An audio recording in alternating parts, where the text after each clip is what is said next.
मी छाया. आपल्या सर्वांचं आपल्या आणखीन एका नवीन व्हिडिओमध्ये अगदी मनापासून स्वागत करते. तर आणखीन एका नवीन दिवसाची मस्त अशी सकाळ सुरुवात झालेली आहे आणि व्हिडिओला पण मी सकाळ सुरुवात केली. तर आज सकाळ घेतलेत मी साबुदाणा पापड करायला.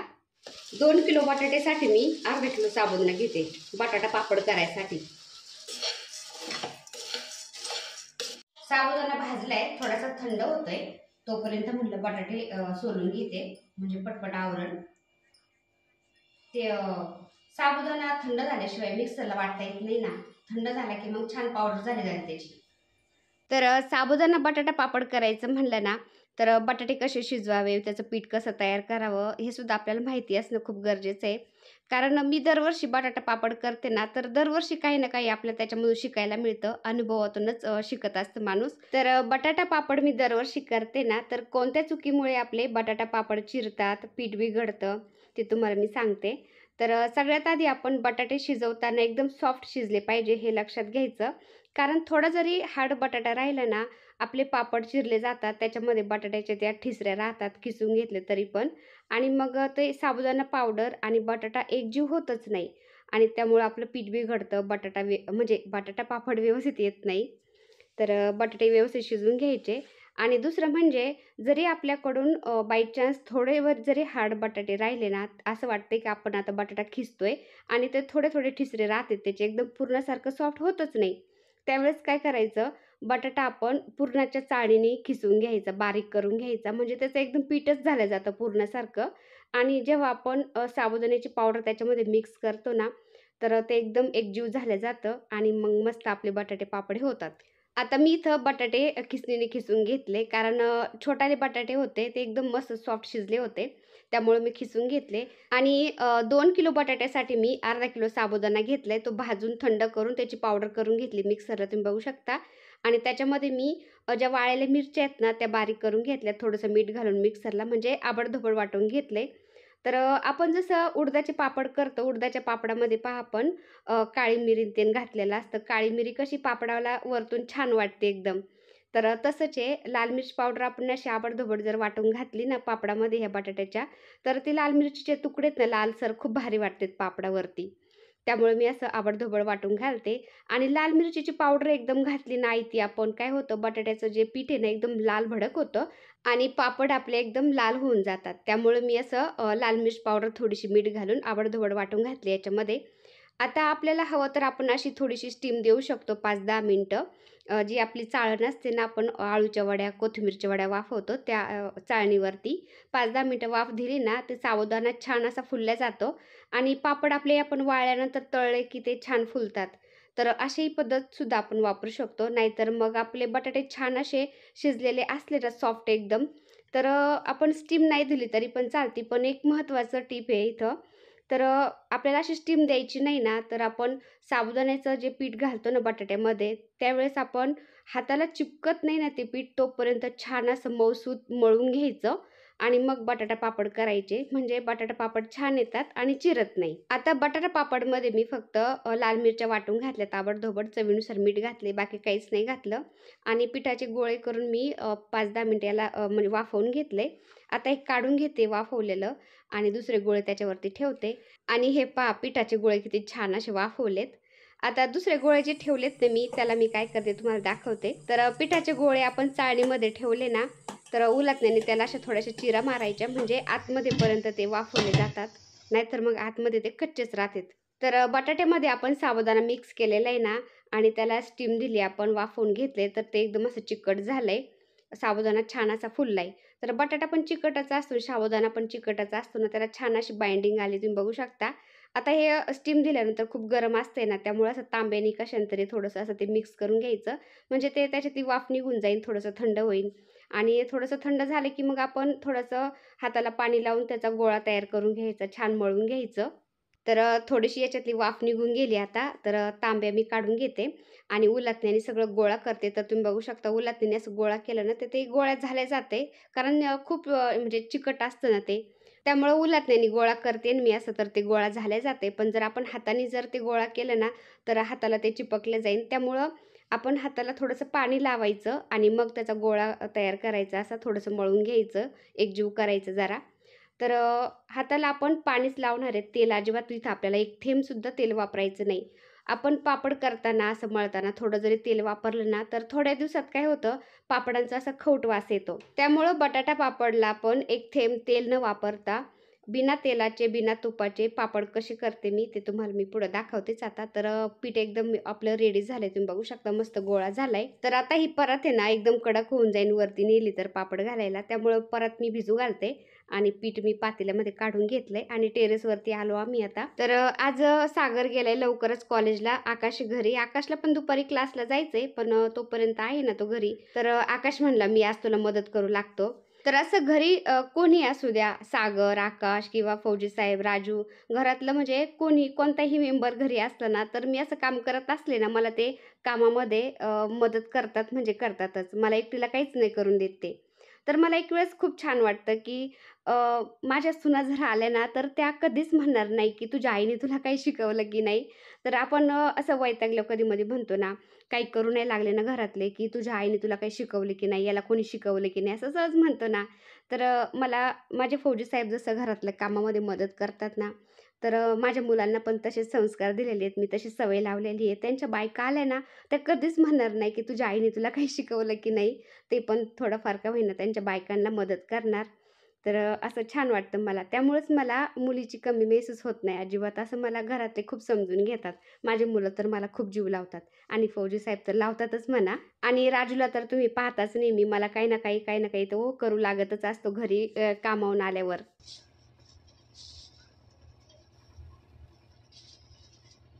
तर टेरेसवरती मी पापड करायला आले ना, ती प्लास्टिकची पिशवी आहे ना, ती उडत होती सारखी. त्यामुळे मी पोळपाटाला थोडंसं पाणी लावलं आणि त्याच्यावरती ती प्लास्टिक पिशवी चिपकून दिली म्हणजे उडणार नाही. तर आकाश करणार आहे पुरी यंत्रानी पापड आणि मी करते आता पोळपाटानी.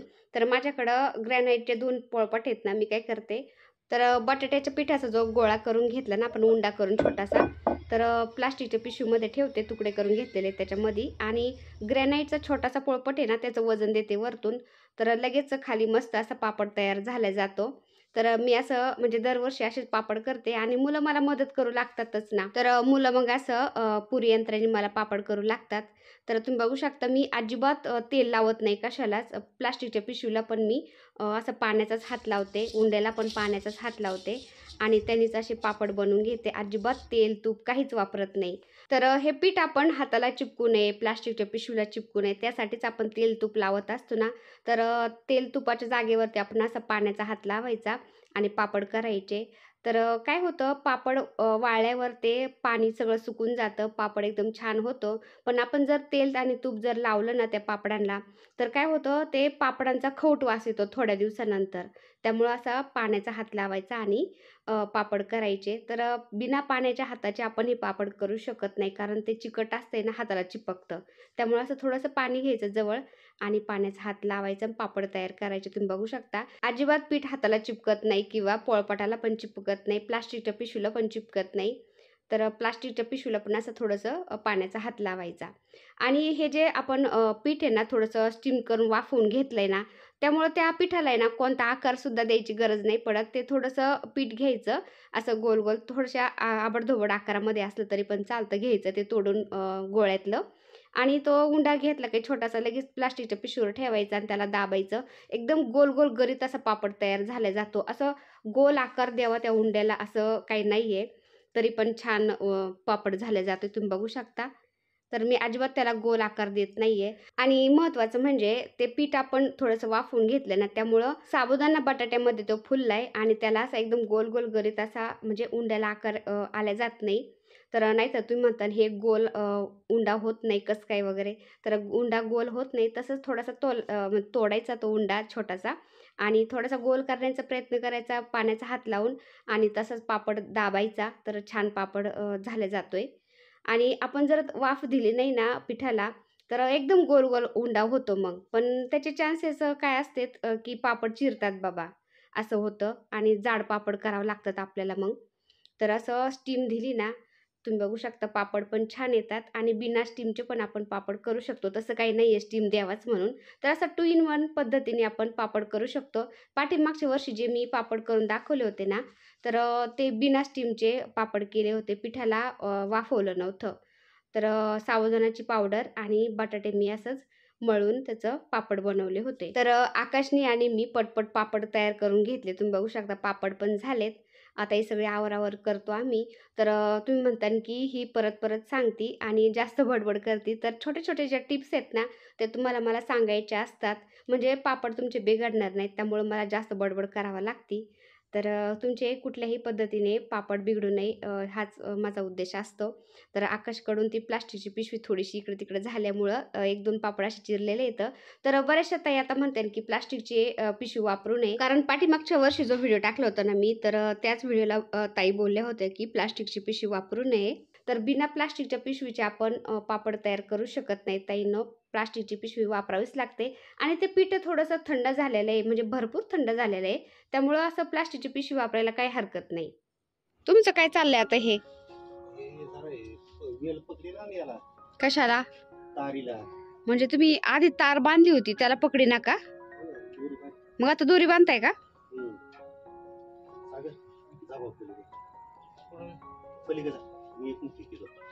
ह्या साईडने जा म्हणतात.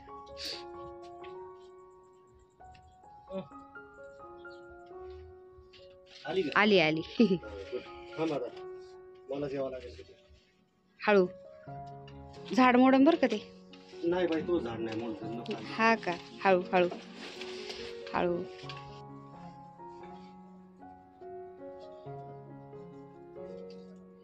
त्या झाडात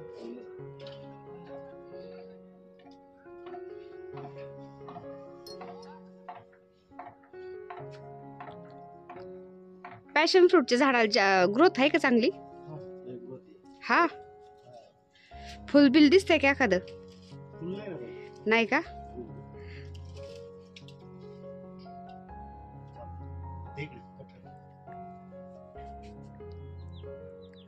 आता दोरीला पकडन का ते?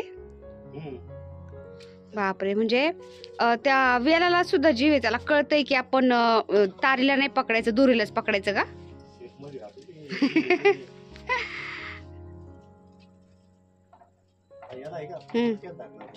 दोरीला पकडणं लगेच ते.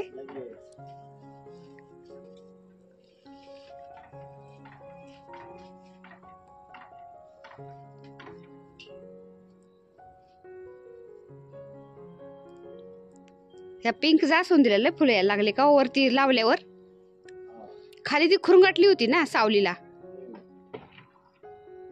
रोज फुलं येतात त्याला, किती किती कळ्या येतात.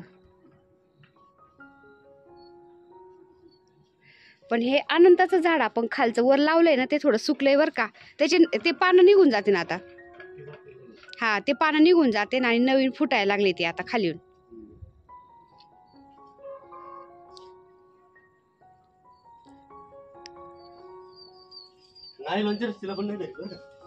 नायलॉनला पण नाही धरत, कॉटनच दोरी लागती. सुती परत बांधायची. बापरे, हळू.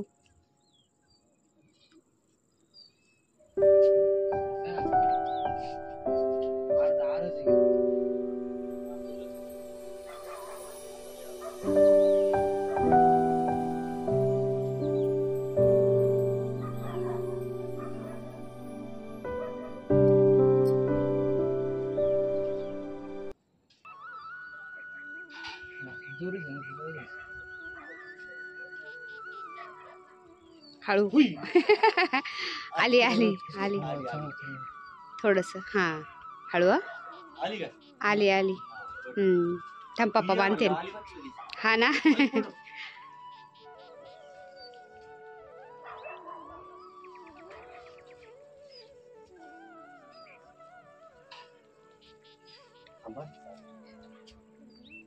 एक काम करतो, बारीक स्टूल आहे तेवढे घेऊन ये. आता काय होईल याला दाखव. खाली उगाच धरलं फार याला. कुठं? खाली बघ. खाली. हा, खालीन दोरी ना, तर खालीन पकडलं त्यांनी, पण वरून दोरी नाही ते पकडी ना. ते पा मोकळच आहे ते. धरीतच नाही. तुम्हाला वाटलं तार बांधल्यावर त्याला पकडीन नाही का?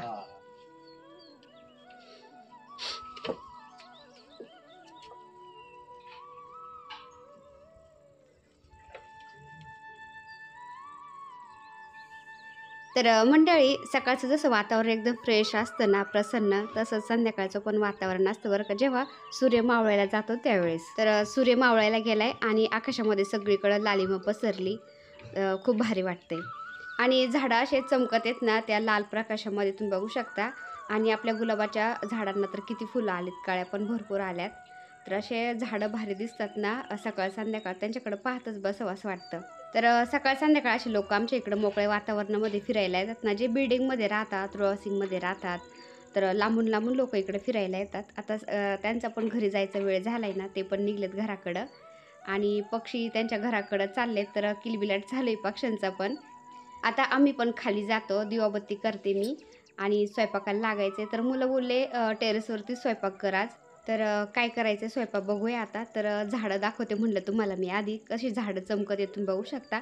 तर मध्ये मध्ये असं झाडांना आंघोळ पण घालावं लागते स्प्रेनी, त्याच्यावरती सगळी धूळ ती निघून जाती आणि मग झाडांच्यावर एक वेगळीच चमक येते. तर झाडांना कोणत्या कोणत्या झाडांना फुलं आले ते पण मी तुम्हाला दाखवले. खूप भारी वाटतं बरं का असं सकाळ संध्याकाळ गार्डनमध्ये बसायला.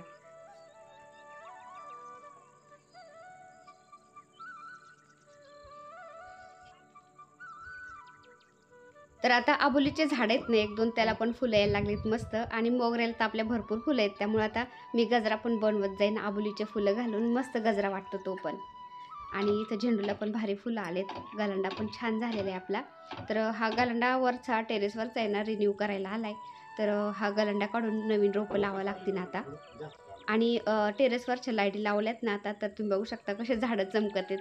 तर रात्रीचं त्यामुळेच आम्हाला टेरेसवरती खूप भारी वाटतं, टाईमपास पण होतो आणि झाडांच्यात करमतं पण. आणि हे सिंगोनियाचं झाड किती भारी झालं आहे आपलं, मस्त हिरवं झालं आहे. आणि चाफ्याच्या झाडाला तर बापरे इतका चाफा बहरला आहे. आता तर उन्हाळा आहे ना, चाफ्याच्या झाडाचा म्हणजे फुलांचा सीझनच असतो. तसं 12 महिने फुलं येतात चाफ्याच्या झाडाला बरं का, पण उन्हाळा स्पेशली उन्हाळाभर त्याला भरपूर फुलं असतात. ॲडेनियमला पण भरपूर फुलं येतात उन्हाळ्याचं, कारण चाफा आणि ॲडेनियमला उन्हाळा जास्त आवडतो. तर बऱ्याचशा ताई बोलत असतात की छाया तुझं गार्डन पण आम्हाला दाखवत जा. तर मध्ये मध्ये माझं गार्डन पण तुम्हाला असं मी दाखवत राहते. तर झाडांकडं मला पाहून किती आनंद होतोय. तर मला असं वाटतं माझ्या ताईंना पण म्हणजे झाडं गार्डन पाहायला आवडत असेल. तर मी असं मध्ये मध्ये दाखवत राहते. तर खाली गेलो आम्ही आणि त्यानंतर मी साडी चेंज केली आणि स्वयंपाकाची तयारी करून पुन्हा आम्ही वरती आलो. चहा करून पिलो एकदा आणि लागले मी स्वयंपाकाला. तर वांग्याची भाजी करणार मी आज, भरलं वांग्याची मस्त. तर त्याची रेसिपी पण मी आज तुमच्याशी शेअर करते.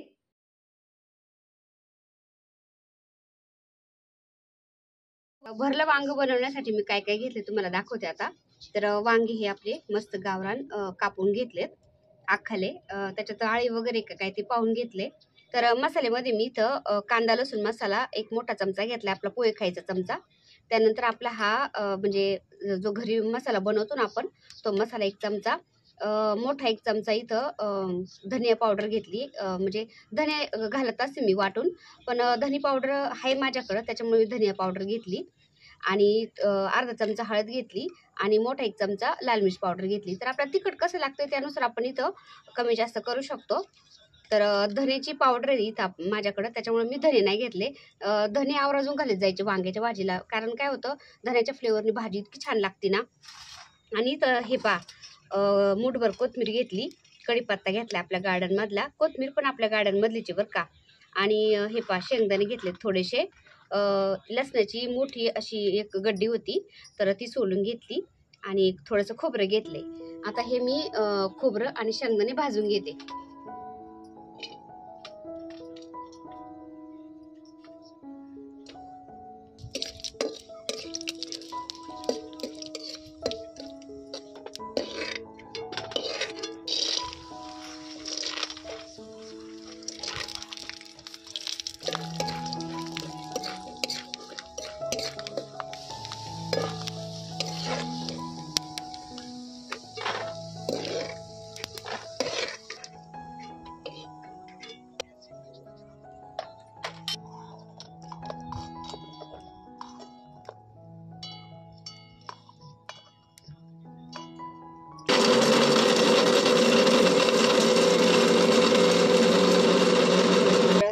भाजलेलं खोबरं असं वाटून घ्यायचं बारीक आधी.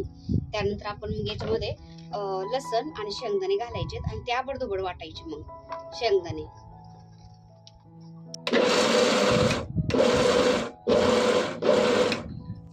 आता कढईमध्ये घेतलं मी तेल आणि त्याच्यामध्ये कांदा कापून घेतला तो परतायला घालते आणि कांदा एकीकडे परततोय तोपर्यंत आपण जे खोबरं शेंगदाणे आणि लसण वाटून घेतलंय ना तर त्याच्यामध्ये मसाले घालून घेऊ. तर जास्त बारीक पण नाही वाटायचं, असं थोडंसं आबडधोबड वाटून घ्यायचं. आणि आता याच्यामध्ये थोडीशी मी कोथिंबीर पण घालते आणि बाकीची वरून घालायला ठेवते. आणि हे पहा आता मी मसाले घेतलेत ना तर हे मसाले पण घालते याच्यामध्ये आणि थोडीशी धनिया पावडर फोडणीमध्ये घालायला ठेवते.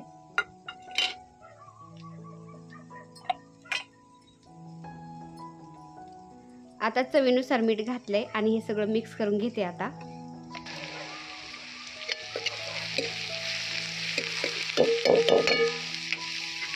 कांदा पण मी मध्ये मध्ये हलवते. आणि आता आपण हे जे वाटण करून घेतले ना त्याच्यामध्ये थोडंसं तेल घातलं आणि तेल घालून पुन्हा मिक्स करते. म्हणजे आपल्याला जे वांग्यामध्ये मसाला भरायचा आहे ना तो छान भरला जातो, कोरडा कोरडा राहत नाही. तेल घातल्यामुळे त्याला छान बाइंडिंग येते आणि त्या वांग्यामध्ये तो मसाला भरता येतो.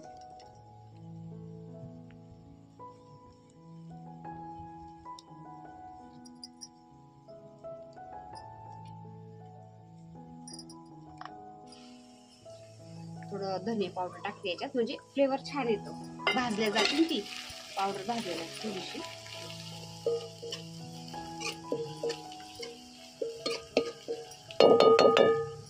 आणि जो वांग्यात भरायचा मसाला केलेला आहे ना मी तो पण याच्यामध्ये थोडासा घातला कांद्यामध्ये आणि तो पण परतून घेते आता. आणि वांग्यामध्ये मसाला भरलाय ना मी ते वांगे पण याच्यामध्ये घालते आता. तर वांगी घातले याच्यामध्ये मी आणि कढीपत्ता घेतला होता तर फोडणी टाकायचं माझ्या लक्षातच नाही तर वरतूनच मी कढीपत्ता घातला. आणि त्यानंतर आता उरलेला मसाला पण मी वांग्यांच्या वरून घातला आणि हलक्या हाताने आता वांगे आपल्याला फक्त पलटी मारायचेत आणि थोडंसं गरम पाणी घालून झाकून ठेवायचे मंद आचेवरती. जास्त जाळ पण नाही लावायचा. मी तर चुलीवरच बनवते ना आता तर मला म्हणजे जाळ थोडासा कमीच ठेवावा लागेल म्हणजे वांगे छान शिजतात.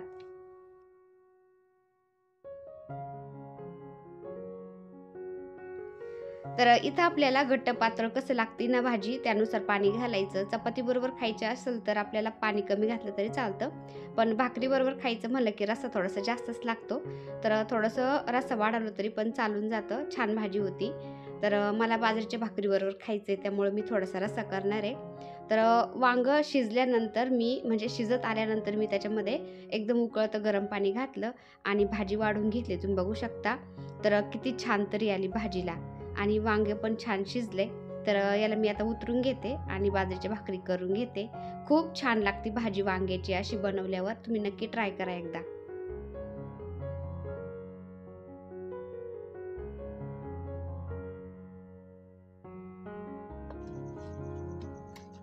तर वांग्याची भाजी झाल्यानंतर मी बाजरीच्या भाकरी केल्या आणि गरम गरम लगेच सगळ्यांना जेवायला वाढलं. तर सागर बसलाय जेवायला, राजू बसला, आकाश येतोय खालून वरती जेवायला आणि फौजी साहेब काहीतरी फोनवरती बोलतेत. फौजी साहेब बोलले तुम्ही बसा जेवायला, तोपर्यंत मी आलोच. तर आम्ही बसलो मग जेवायला सगळेच. तर बटाटा साबुदाणा पापड्या आणि वांग्याची भाजी कशी झाली कमेंट करून नक्की सांगा. आणि व्हिडिओ आवडला असेल तर एक लाईक करा. चॅनलवर नवीन असाल तर प्लीज आपल्या चॅनलला सबस्क्राईब पण करा. चला तर भेटूया पुन्हा अशाच एका छानशा व्हिडिओ बरोबर. तोपर्यंत बाय बाय. व्हिडिओ बघितल्याबद्दल खूप खूप धन्यवाद सर्वांचे. सर्वांना श्री स्वामी समर्थ.